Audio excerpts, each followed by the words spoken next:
You're listening to the Decor8 podcast with Patrick Ali and Chad Poole.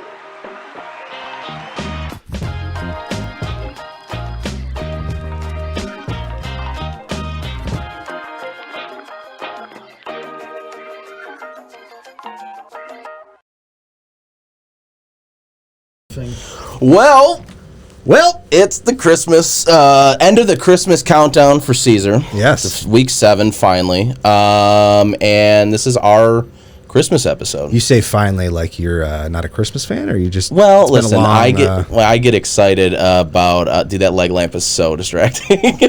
Chad brought in his leg lamp from home to pay homage to my favorite Christmas movie, and I think your favorite Christmas movie, A Christmas Story. Yes. And if you've never seen it, all you have to do is turn on TNT or TBS on Christmas Eve, and it plays all night. But really quick, Yoann is hanging out with us in studio today. Hello, hanging out with us. Thank you. That is our Merry Christmas gift to you all. That's our Merry Christmas gift. Well, this is a big episode because there's been, obviously, as people can see, my chair has been commandeered by Yoann. He walks in and he says... It was more comfortable. Exactly. Yeah. Exactly. So he put me on the bench today. The captain has to sit somewhere. He's got to sit somewhere. But no, seriously, though, Yoann is someone in our company that is very much a person that stays behind the scenes and allows us all to flourish in our own ways. And has never, ever, ever told me no on something. Has always said try it, and if it fails, then hey, you know the answer. So thank you for that.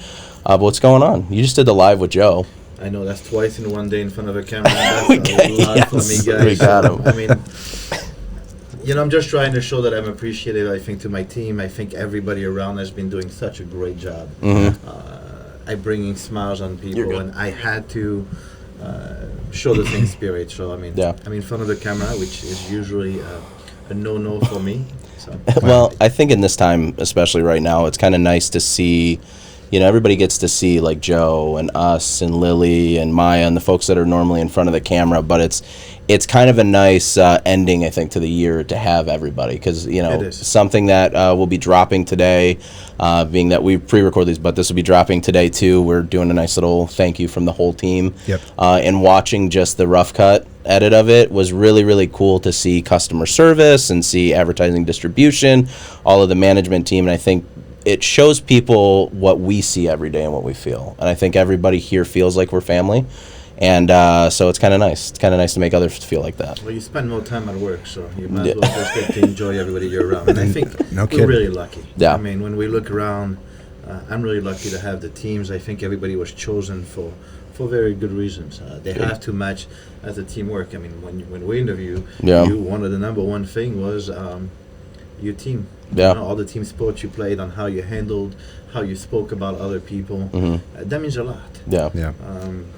And I've known that for quite a while. Yoann and I have known each other before I came over here, but one of the biggest things in talking to him throughout the years and just getting to know him is, if you have all the tools and you have everything that would fit our company, but you're not a fit for our company, I won't take you. It doesn't matter. You need to make sure that you fit the family and that you can be a team player, and you can be a jack of all trades. And, I think that's the main one right there. I mean, I know people underestimate because people are really good at one thing. Yeah. But being a jack of all trades also makes you appreciate the other. Yes. Yeah. And I think that's something in companies, a lot of times everybody always look at that one gets more than me, or that one is not as good as me.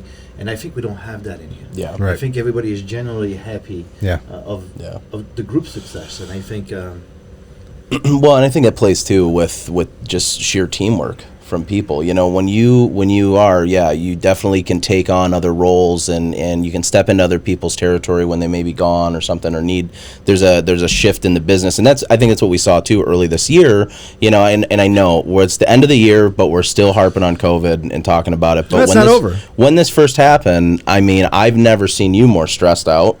But I also saw there was a sense of confidence in knowing that your team would handle the things that they needed to handle the way they did. with that, it was a rough year. It was a learning experience. After the first week, I think I jumped on the tractor and I was making field to be able to grow vegetables for everybody to eat because I was afraid people were not going to eat, right? Yeah. I mean, when I saw the whole world crash, my number one thing was, oh my God, we need to feed everybody around. So yeah. I mean, and he did. Every week we'd have a ton of vegetables, and I mean little things like that go such a long way. And I can say that from working at different companies and whatnot. I've never felt more camaraderie and team spirit, and I've never felt more home at work than I have here. So thank you for that, and for sure, and leading towards that. So I'm telling you, thank you for the whole team. I think it's been, like you said, I think a rough year. Yeah.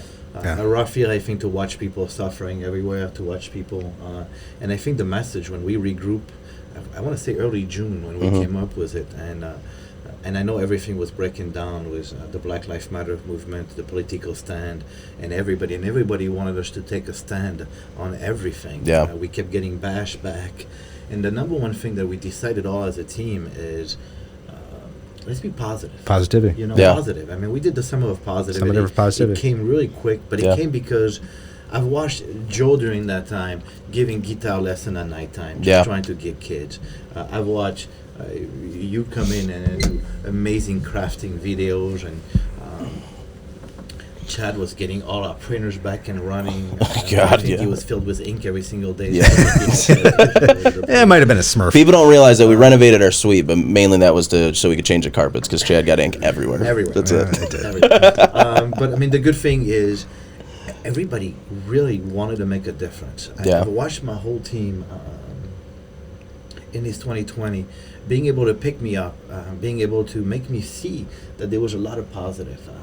And not only this, I remember I made a speech right the first week when we closed the office to remember about our neighbors, remember on older people that were going to be afraid to go to the stores, to try to take care of everything, and to try to watch out, not just for ourselves, but to watch people around us. And the story that I heard of our staff and what they went out and did, it was impressive. Yeah. Really. I mean, I've met that in one of our distributors in North Dakota, who all his team, they go back and they give to the community all the times. And it's something to be proud of. Yeah. Yep. When you're able to help other for no business good, it's something that it's probably selfish because it makes you feel good. Because I've watched my kids when they were dropping the food off to other people, a roll of toilet paper, because the toilet paper was the big thing this year. Yeah. People were going crazy. They felt good. You know, they felt like when they got home that they were not alone in this. Yeah. Yeah. And like I said, I'm really proud of how people have reacted. I've never said hi to so many people in the street walking. Right? I mean, back in the days, people didn't even say hi to you, and now people wave at you everywhere. Yeah. I think people are more aware that we're in this together. Yeah. And I think more and more of that is coming now that we're past the election, because there was, whatever your beliefs in, it was very extreme at that point of one side or the other. Very one side or the other, masks, and people were getting offended. And I likened the analogy to Patrick a while ago that it was like, I remember when 9/11 happened. Yeah. And I remember that, it wasn't a pandemic, but it was truly affecting everybody's lives. And what we did at that point is we all came together. And this year it was a lot more difficult with the political landscape and everything that was involved. So now that we're a little bit past that, and like you said, we're seeing more and more people talk to each other and give back and stuff like that. I think we're in a better place now, and I hope we continue to do that moving forward. Yeah. I hope so. I hope so. I hope so, because I think people have the right of an opinion. I mean, it's very important to have a difference of opinion, because it makes usually a better idea. I mean, when two people come with a different of opinion, but you have to want to work together. And I think that's something the country and the political system lost their way. I agree with they you. lost their way wanting to work with each other. And it was just, from both sides, very divisive, regardless on where you stand. But what I really enjoyed in here, we did not experience that. And we also have different political stand, right? All around us. Right. But we were able to talk about it and come up with challenge, because at the end of the day, we all want the same fucking thing. Yeah. 100%. So. Yeah. And that's what it comes down to is, another thing I wanted to point out is, unfortunately, some business owners had some people, I don't want to say abusing the system, but they would say, "Oh, I can stay home for 6 months and kind of cruise along." Yeah. We didn't. Yeah, that did not happen. We did not have as soon that. as we gave the green light, I think everybody was back in the office. But, or even if they were remote and it was, they weren't feeling maybe some people are more susceptible or sensitive to what's going on. The work was sure done, and we saw it remotely. Yeah. So I mean, I give a shout out to our customer service. They handled 100%. They really handled some. Bonnie, Denise, and Rozio. Shout out to you. Shout out to all of them. I mean, they were amazing. They were resourceful. Helly was amazing at advertising and distribution. She showed up. She made sure packages were being shipped. I mean, like I said, really an amazing team. My sales team. I mean. All of you guys in the social media, I think I've done nothing but trying to bring smiles on people. So, the good thing is, I think we figured out who we were as a team more than ever. Yeah, 100%. So I think 2020 made me. I used to always think that Siser was the golden state of the industry because I felt like we were the best at what we did, and we also had a great team. But now I think we're the golden state with an amazing heart, with an amazing compassion for other, and.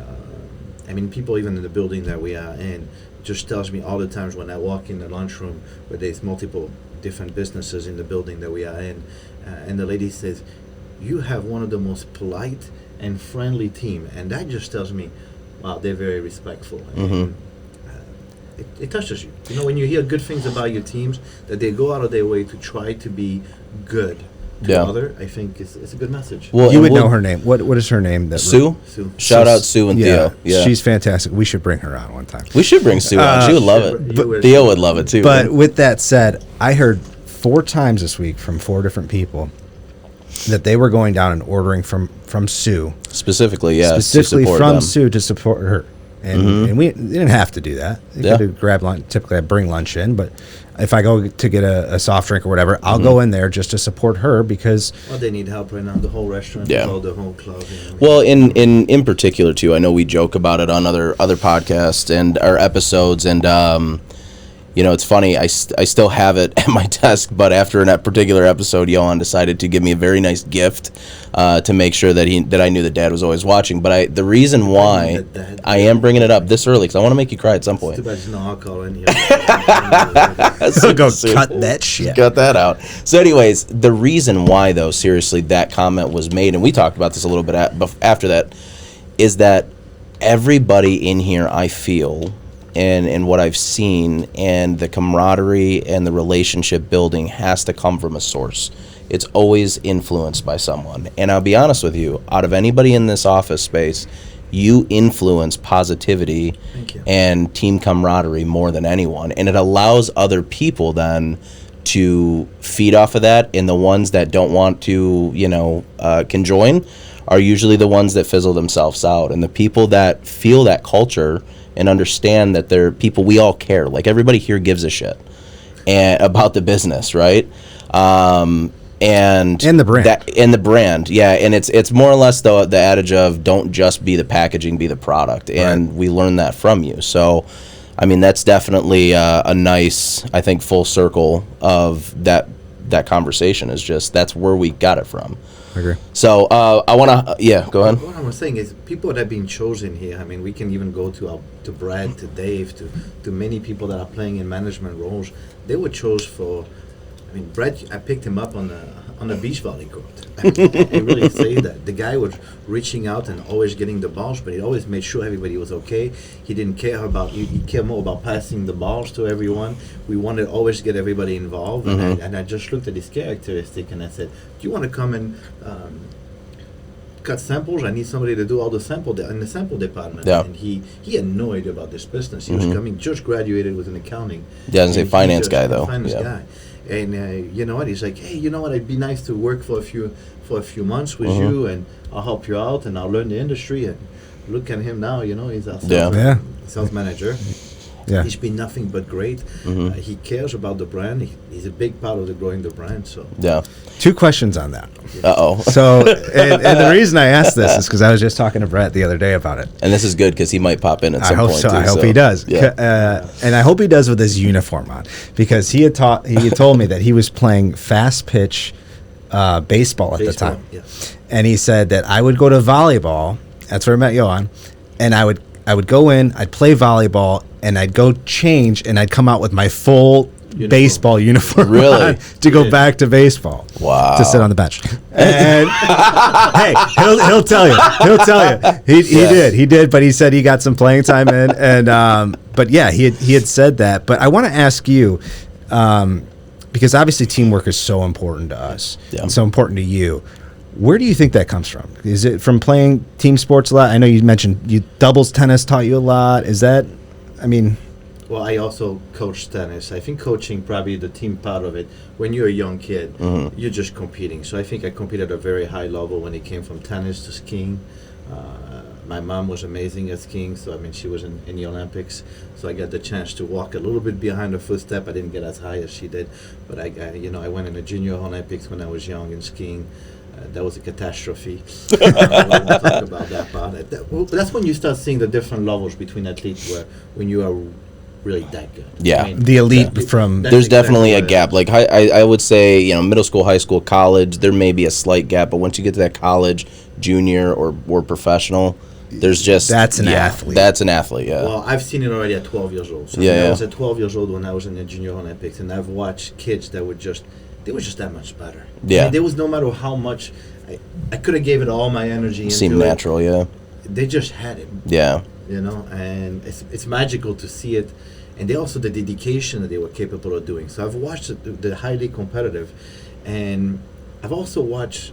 It was a very lonely sport, skiing, because they all want to beat you. Yeah. So you don't have the camaraderie. You don't have the camaraderie when you were down a locker, and I miss that. So when I did tennis, I played it around on having all the kids wanting to be with each other, wanting to cheer them up. I mean, that was before the cellular days, so they didn't have the cellular phones. But I would push them when they were done with their game. They had to go see the other people play. They had to see their teammate play, and they had to go cheer them on and learn from what the challenges that they were going. And we had. Well, I like that you said that, because that you do learn from that, right? Yeah. You learn from your teammates. You learn from game by game. You learn from styles and stuff like that. And for that, give it to also Kathleen. I mean, Kathleen helped us start in this company. She was a really, really big part. She was working from home, but sport was everything in her life too. I mean, I'm not going to say her age on there because she's going to kill me. But I mean, she still plays hockey. Yeah. She still goes out and play basketball. Wow. I mean, she has an energy. I just hope I'm like that at her age. Yeah. For sure. No kidding. But I mean, she also understood what team was, and there was some times where we had to come back here at 11 o'clock at night and finish packaging because we were a small company at the beginning. And she would come back and she would come and help me and finish the orders. And so I've watched a lot of people. And I think once you create 2 or 3 elements, it's easier to keep adding. You pick up from that. Correct. That atmosphere. Well, and talk about that a little bit too. Your introduction kind of to our industry, and then I want to get into Siser a little bit more. But just start from like square one. So square one, I take an application for a job that I needed to speak French. I speak French. And I had no idea. Hiding the accent. Yeah, hiding it very, very well. I can't hear the accent. In post, we'll take it out. Don't worry. No. So one thing is there was an ad on a newspaper. I picked it up, and it was customer service for a different company. A different company. We won't say names in here, and that different company was for basically customer service in Canada. So basically, I was out of Detroit, but I would be taking orders for the Canadian market. After 6 months, I was bored out of my mind, and they allowed me to do outbound calls, and I got ready in the whole entire area of Montreal. And because I also spoke Italian, I had called all the coaches that played soccer, and I told them, you guys want to learn how to make an extra income? I can teach you on how to make the jersey instead of going to the screen printers. Sorry for the screen printers, but that was at the time where I was trying to create the business of the heat transfer and a cuttable product. And we had a really, I mean, it was the first time that actually that company did an open house, and we had a really good sales result that was starting booming. So I kind of moved up to international in that company where they gave me Africa and the Middle East as area to cover. That is insane. So I started covering the distribution ship for Africa and the Middle East. We did very well. I mean, I had an amazing distributor in Nigeria. An amazing lady filled with life. Her name is Ngozi. and she was so compassionate. So she helped me, of course, doing very well, good numbers on the sales, but at the same time, learning a lot more about the compassion of where the world was and how they lived and what they had to do and why it was such a big thing to do the heat transfer with a lot of transfer paper there, right? They do for the elections, for everything. They make T-shirt, a lot of it with the transfer paper. And it was a really, really big network. And I got the chance to go to China at that time. And that's where I met the manufacturer of all the heat transfer. I met Chiro. By the time I got back home and I flew home, he had a ticket for me to come to become the sales manager out of Italy. Wow. Not easy when you have two little kids. They were 2 and 3 at the time, so they were very young. I moved my family to Italy within 3 months. I accepted the job, and I moved my whole family. And then you get there.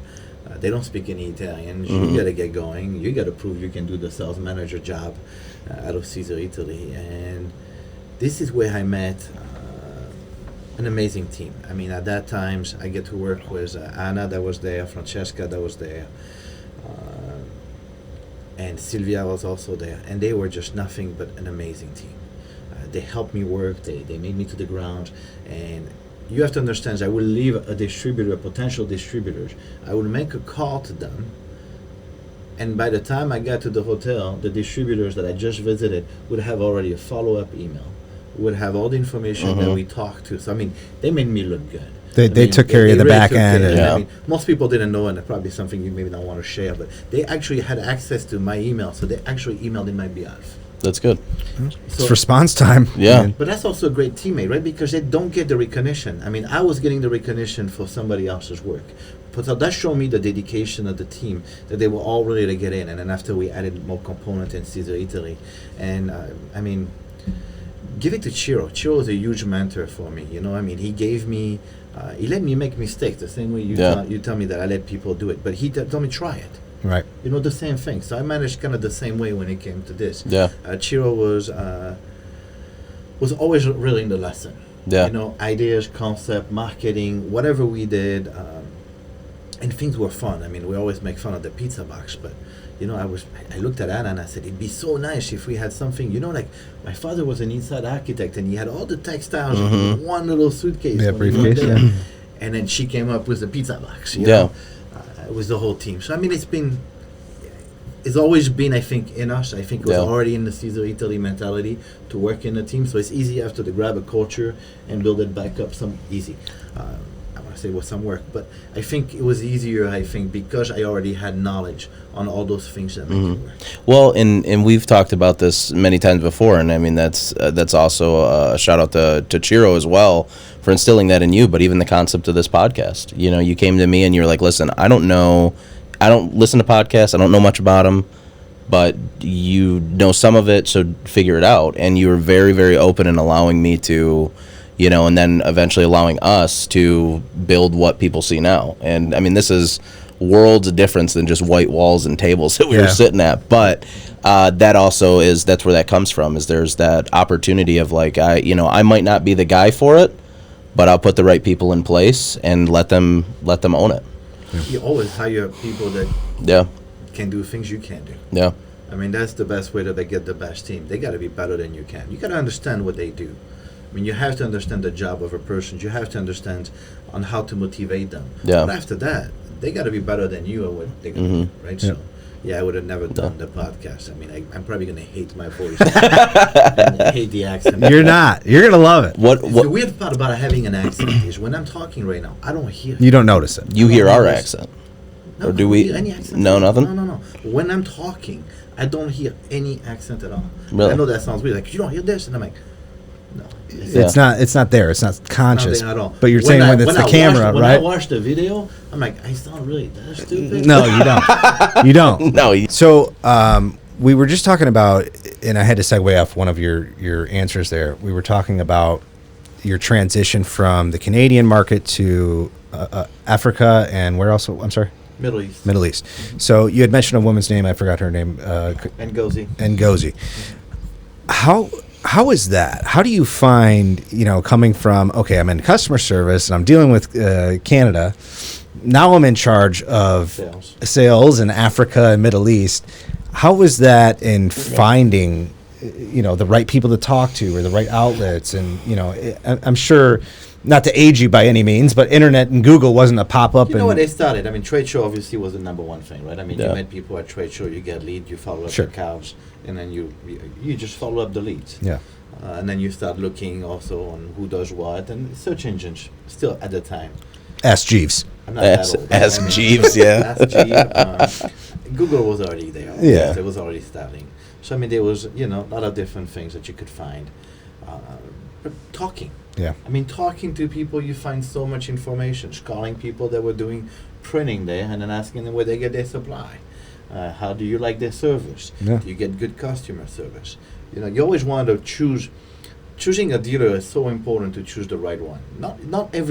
Most people always want to have sales, and I think one of the glory of Siser is we turn down sales. I mean, we said no to a lot of people in the industry just because we're trying to keep up a standard. And the standard was service to customers, making sure that people could be assisted and have knowledge. Sure. That was very important. And at that time, so in Africa, you asking me also the questions on this is, I'm lucky. I love the world. I mean, I honestly think every country in the world has mostly really good people everywhere. Sure. And I know I sound crazy when I say that, but I've now went to a place where now more than 90% of the people weren't just amazing. Right. Yeah. So No. it's been, always a joy and always a lot of fun for that. Mm-hmm. That's awesome. It's good. And so, I think part of being in so many different places has allowed all of us to experience some of that, some of the differences and adapt to those as well. Because I think that it makes you very adaptable of, being in the Canadian market, being in the African market, being in Middle Eastern market. When you were there, did you speak any Arabic at the time? Or did you speak? No, but there was a few tricks. I mean, when I went to Siser Retail and I became the sales manager, so probably not earlier than this, but at that moment, you start traveling the world. You're starting to go to Russia. You're starting to go to Ukraine. You start going to go to all of those countries around the world. And you know what I picked up as a trick is read the news, the newspaper from the local newspaper the day before you get there. So that when you show interest to your distributors of their area so that you have some kind of knowledge. This episode of the Decor8 podcast is brought to you by Siser North America. Siser is the world leader in heat transfer and pressure sensitive vinyl. And I gotta say, guys, that Siser products are simply unmatched. If you want to find out more about Siser North America, simply go into your browser and type in www.caesarna.com or download the mobile app. They got a mobile app, dude. Download the mobile app. Hit the drop-down menu, hit Find a Distributor, so you can find out where you can find Siser products today. And we're back. I mean, this has been, by the way, an absolute joy. Shit show. What happened? What happened to you? You know what? He kind of showed me the spirit by burning the car. Dave's hopping in. Let me turn your mic on. About this is Dave came in and was very thoughtful. Thank you very much, Dave. Appreciate it. Yes. Cheers. Merry Christmas. Oh, Nice running around. I mean, Patrick, do you seriously, need a beverage? Listen, I ran around. Oh, see, dealer's choice. Good. Thank you. It's a twisty. That's why you. Technical right. difficulties. Technical they happen difficulties. quite a But the bit. good thing is now we passed 5 o'clock. Mm-hmm. Oh, So Yes. after 5 o'clock, now we can have a drink. So we decided to have a drink. Put That's your it. mic down. Cheers to everybody. that's it. So cheers. So what's up, Dave? I'm not staying. Okay, well, Dave has been on before, so he knows kind of that mo. But do you like the new setup now? No. No. What the well, now it's a little bit more official. Like we got like a production He goes, desk. no, that now I people got to can't sit next see." to you. Yeah. Right. Easy. This is a little awkward. What? You know what? Whatever. I'm thinking you're gonna hug me. No, I'm not. I'm not. No, it's great. It's actually really nice. We wanted to Little feel more like you're homey. kind of just sitting around. When the camera works. All right. So for anybody out there that doesn't know or can't tell by the different, not only the different resolutions that have probably been in this episode, and also the me jumping up and down 9-10 times, is that our camera died. We got new cameras. I spoke very highly of them to Yoann, and they did cost money. And like we said earlier in the episode, Yoann is okay if you jump in and you want to own it, and I owned it and failed. Miserably. Miserably. Just to confirm, Yeah. you're the one who picked the cameras up. I picked the cameras Okay. out. Good So choice. Chris from our marketing team hooked us up, Thank you, letting us Chris. use his camera. So now we're in 4K. Thank you, Chris. Yes. Thank you, Chris. So officially, how long do they last before they overheat? Well, we know about 30 minutes. We're about to find out. Okay. Yeah. So Cannon, thank you very much. While I talk, do you want to just make sure that Dave's in frame too? Well, Brett might pop in too. Thank you, Cannon, very much for making an awesome camera. However, it overheats after 30 minutes in a 10 by 10 room. You can't talk bad about them yet. I'm not. It's just there's no ventilation. We had to block off all the air vents, and we got lights in here. So it's our job to make people comfortable. anyways, this is a Christmas episode, so You made me really comfortable. I mean, I came up with a beer now, and I got a Christmas hat on. It feels like I'm back at the live again. yeah, I look walk like upstairs. Bad Santa right now. I'm running around like a madman, and then I come down, everybody's drinking beer and wearing Santa hats. Chad's got a bow on. Everybody else is having a blast. We saw the good side of the whole entire thing. That's it, Again, yeah. Finding the positive. Remember? Always finding the positive. Yeah, summer Always finding the positivity rolling into the winter positivity. Last probably weird cut we ended up on. How did you find people in Africa and the Middle East and who you could talk to? But bypass that a little bit. I want to talk a little bit about who influenced you along the way. And I have a feeling you're probably going to point to an old man in the corner, but before Definitely. him. So when I was working in the Canadian department, Dave used to work in the same company at that time, and he had a very different role at times, but he was very humble. I mean, he always, we used to play tennis at the time together. We used to do things at lunch all the times, and again, yes, he was very influential. I think I always looked up to him. Right? I mean, again, it's really a handful of people, but Dave and Chiro definitely are on the top of the list as being the most influential people in my life. Another person that's named Jan definitely had also a great impact in my life. Just because they were able to make me look things in a different angle. They made me able to understand the camaraderie also around the room and the what goes on when the team gets winning. So it was those definitely the main people in my life that and so when we were able to bring Dave back on with us working, I think it was a blessing because I mean he brought a lot of knowledge of the industry. I mean, we haven't talked about knowledge in the industry, but there's a lot more than what most people think, than just the craft and the product and everything else. There's a lot more on how to service customers. And I mean, at the end of the day, it's grabbing customers and making sure that they can make money in what they do. Yeah. They can be successful. And it's very hard because a lot of salespeople have the greed on themselves and not setting up a business for success. And I think some of the main discussions we've had in life is always never oversell. Always put the person in the ability to be successful. And I remember there was a screen printer that came onto the booth in one of the DSGA, and Kathleen got the chance to speak with them.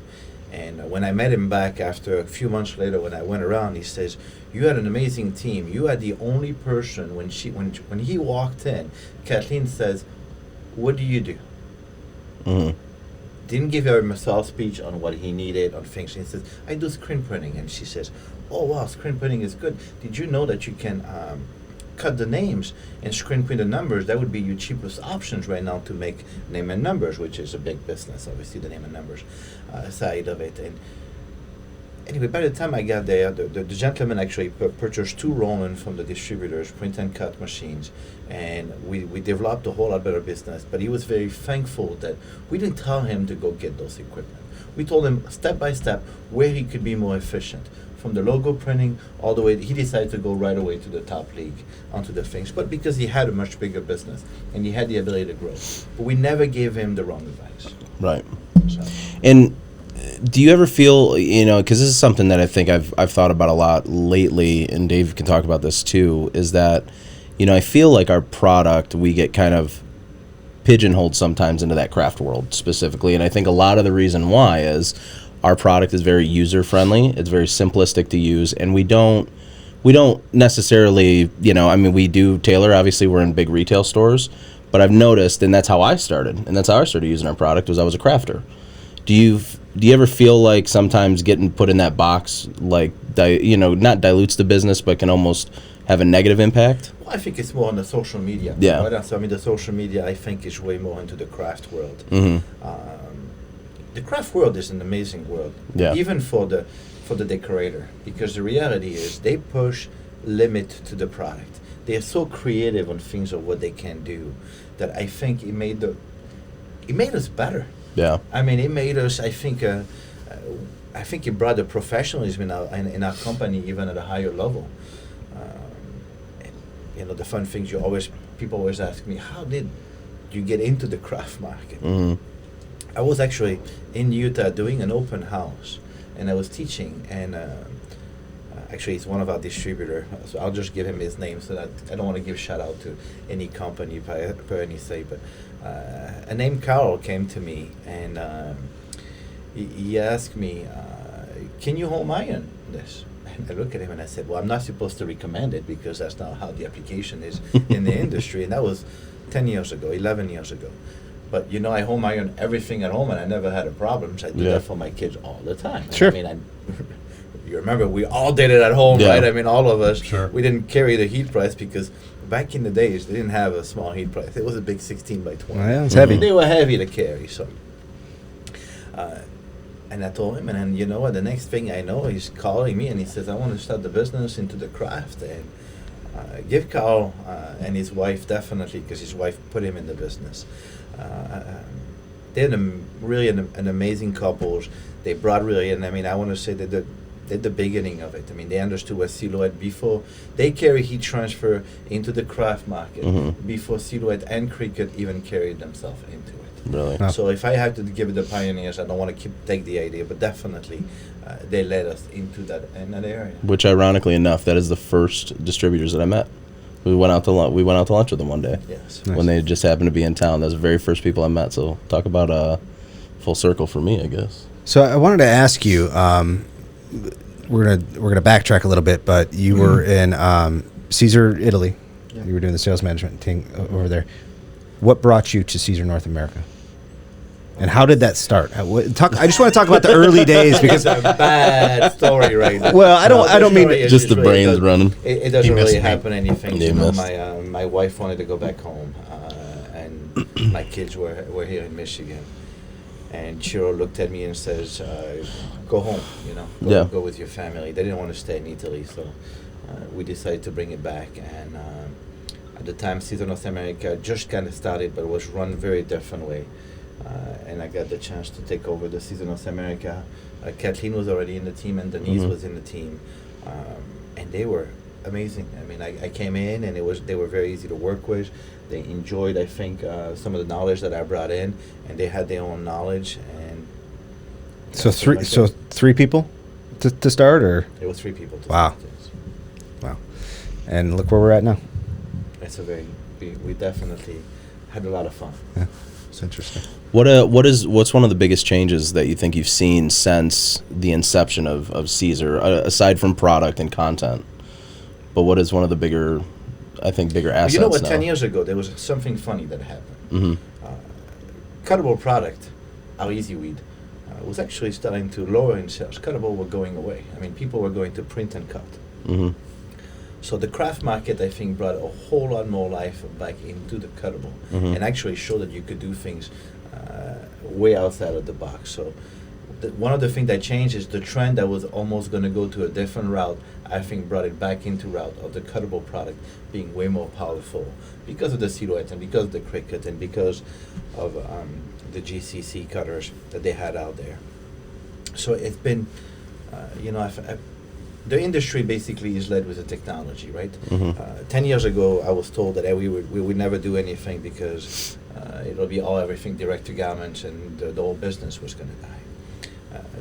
Everybody that knows direct to garments, right, Chad, knows the limitations of them and the work that has to be done around them. So I think the good thing about the industry is all technology can have their own place. They all do their own things. I think certain things work for some people, and some things work better for others. But if I can see any difference, the ease of use of the product. I think because of the craft market being a goal, I think we changed they were way more technical back in the days, the product, and today we went more for ease of use for customers. Yeah. It's interesting. Did that present any difficulties over the last, say 10 years that you've noticed whether it was in our business directly or just in the industry directly? Being that, all these products with all these, the more technical a product gets, obviously the more issues that it becomes and the more opportunity for support that needs to be there. Right? I mean, you can see that a lot of people carry way more product to do multiple different things, and people call them universal product. You'll hear everything. Yeah. Which is it's not realistically true. I mean, people code the coated nylon and a nylon are very different things. I'll just give you that as an example because nylons. So I think there is still a level of expert that is well needed. I mean, while I understand the craft comes to a certain point, there's after certain products that need to be different. They need to go to different layers. One, because when you do sponsor for the horse racing, you're going to have huge abrasion. When you're going to do things on skate, you're going to have abrasions, right? So, I mean, you were just doing something for the Nike branch, which is... Bauer. Bauer, yeah, sorry, For Bauer, you were doing some tests for Bauer. Yeah.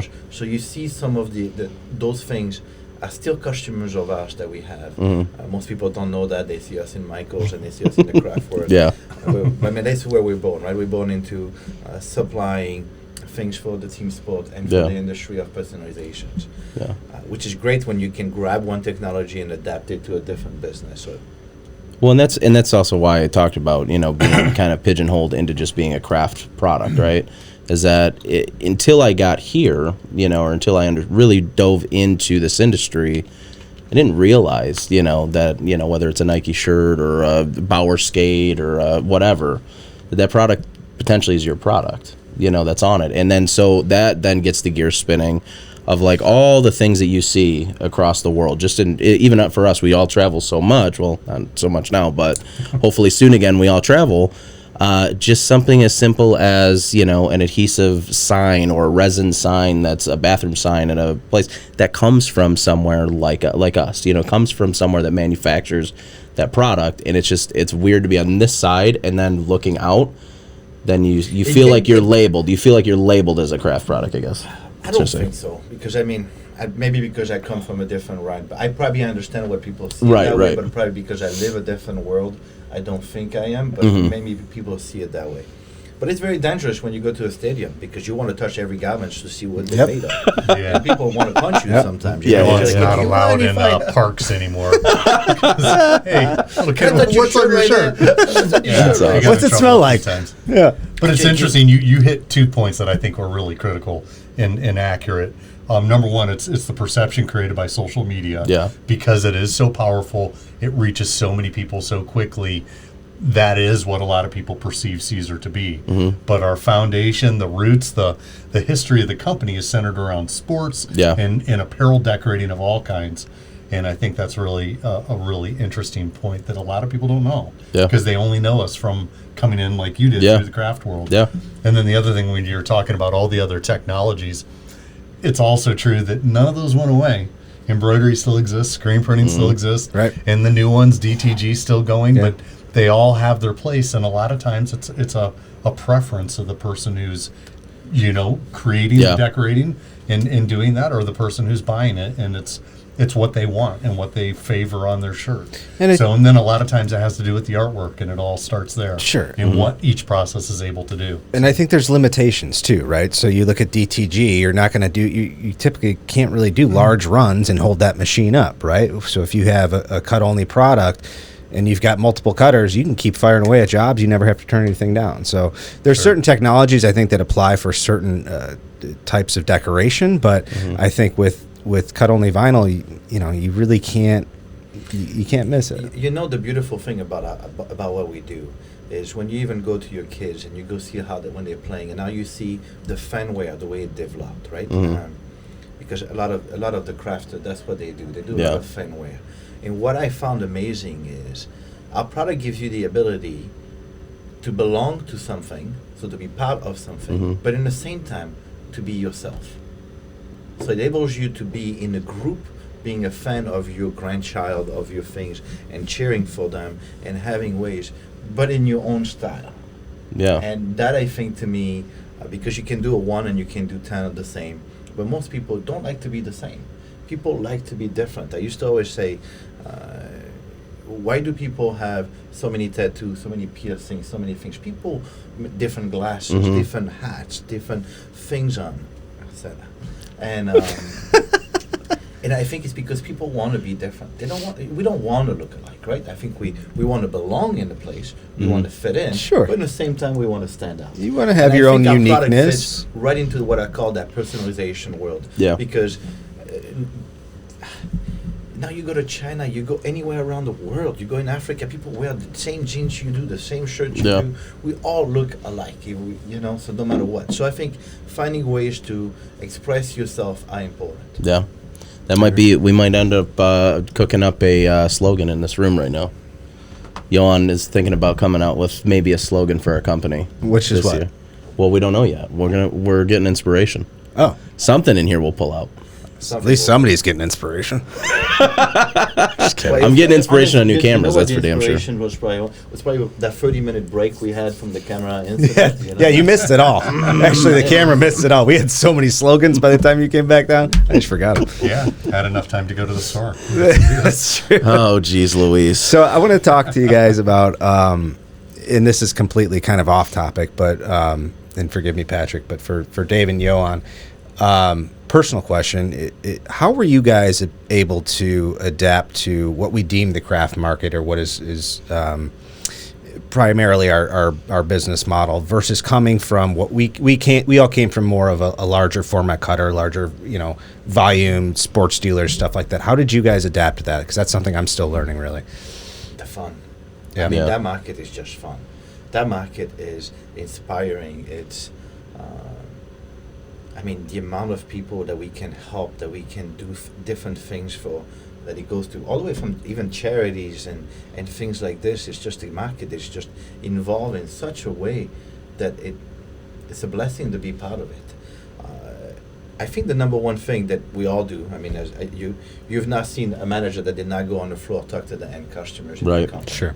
One of the number one thing I pride ourselves with is we carry the box, and we also talk to the customers. And I think it's the only way to make the right decisions when it comes to new products, to new ideas, or how we're going to do things. So I want to say the reasons we became so successful, and I think it wasn't that much of an issue to get into that world, is, we have a lot of know-how onto textiles. Mainly where we come from is heat application on different textiles, and there's a lot of them, guys. Mm-hmm. Right? There's a lot of different applications, and we were able to adapt it to somebody at home doing their shirt. Sure. So it's hard to add anything to that, but to expand on it really is really just the size of the market grew exponentially. Where it used to be tens of thousands of people who did it, and even though it was on maybe a bigger scale of how many items they would decorate at a time, sure, or for a given job, and now the base of people who decorate with heat transfer vinyl is literally millions of people. Yeah. And because they all have that capability inside their home, and that changed everything. That not only changed what they decorate, but that also feeds us too. Now, instead of the thousands of people that we were inspired by before, we're inspired by millions. And our customers are truly the ones who've continued to help drive where we grow. The ideas come from them almost all the time. And the other they don't typically generate inside our little heads. When we get them from out there, sometimes they just come and flat out tell you exactly what they need. Yeah. And other times it's something that they ask for, and then through conversation with another customer or somebody that you work with, the idea pops up, and it's like, what if we did this? And that's where a lot of our growth comes from. Would you guys attribute that to creativity? Would you attribute it to social media growth? Because it kind of what you're saying is somebody will come up with a grandiose idea, and then somebody else will see that, and they'll it'll spawn into spider webs and kind of grow from there. Do you think just that market itself is so unique that it presents different creative ideas for others, or social media? What do you think you would attribute that to? I'd say yes to everything you just said. Correct. Yeah.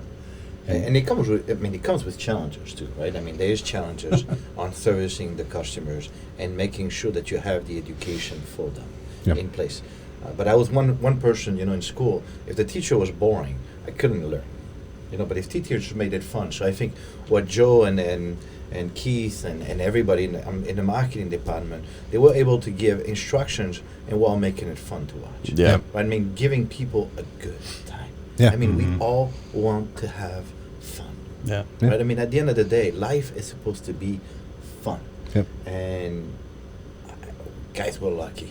I mean, we work in an industry. We Very have fortunate. a team group. Yeah. We have fun every day. I see people laugh at every corners in the offices. So we're doing something good, and our customers are enjoying what they are using. So we are so lucky to be where we are. Yeah, I mean, especially in this time too, to even be able to do what we do on a daily basis is incredible. Very fortunate. Yeah, and going a little bit further into, we were talking earlier before you were in here, Dave. We were talking just basically about the start of Yoann, and also we're boasting a lot about his ability and leadership and stuff like that, and how we've all kind of inherently we've all taken bits and pieces of that in ourselves. He but watched me grow when I was a baby. That's what I'm saying. Yeah, This has essentially been the opposite of a roast. We've just been giving kudos to Santa over here, hoping we get presents out of it. Right. It sounds kind of gross. So, but between the two of you, talk about, obviously, just as a nice wrap up for the year for everybody till we get into 2021, talk about leading through a pandemic and the early struggles versus how you adapt in the, during all of these things. Because I remember the first day, it was funny, when we came back, I think it was from Long Beach, is right after we were supposed to go, which, by the way, I don't think I've told anybody other than Chad this. I was pissed because that next trip, ISS Atlantic City, I got upgraded to first class that morning, and then you told us we weren't going. It's my first opportunity ever. I've been in a plane whole 12 times in my entire life, first opportunity. And then I'm I was not like, trying to burst your bubble, but it's about an hour flight to Philadelphia. Right. So you didn't miss on much. I'm pretty sure it was the decision to fly or just drive because it was close. Yeah, but I remember that, and then making the decision, obviously, that we weren't going to do any shows, and then all of this stuff, and we all had our own feelings, and people had opinions on what potentially this could mean, and now we know. Almost 10 months later or whatever it has been, we all know where we're at today. But talk about the early thought process, because you two probably sat in a room with each other on multiple occasions, like every other manager, and had conversations about how we were going to make it. All day lasted long. I mean, I can tell you that at 10, 11 o'clock at night, I don't think we've ever worked that long of a day, Dave. I mean, literally, because we would start at 7 o'clock in the morning, and at 11 o'clock at night, I think we were still talking, and it wasn't even about business. It was on how we make sure everybody in our team was going to be okay. Yeah. And everybody even around us. I mean, it wasn't even just our team, it was our distributors. How can we make sure that they can pay all their bills, their rent and everything? And how can we start talking to the banks, and how can we loosen up the payments, and how can we make sure we didn't put pressure into such a bad time, right? You don't want to add a negative to a negative and a negative.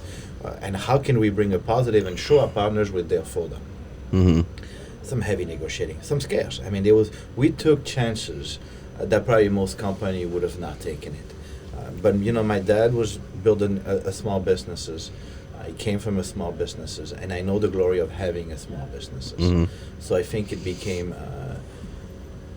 We wanted to know how people define us, and I hope our distributors feel that way. We were there for them. I don't know if they see it or they understand it, but we really put forth a lot of energy making sure they can stay open. Yeah. Yeah, I mean, it seems so long ago now.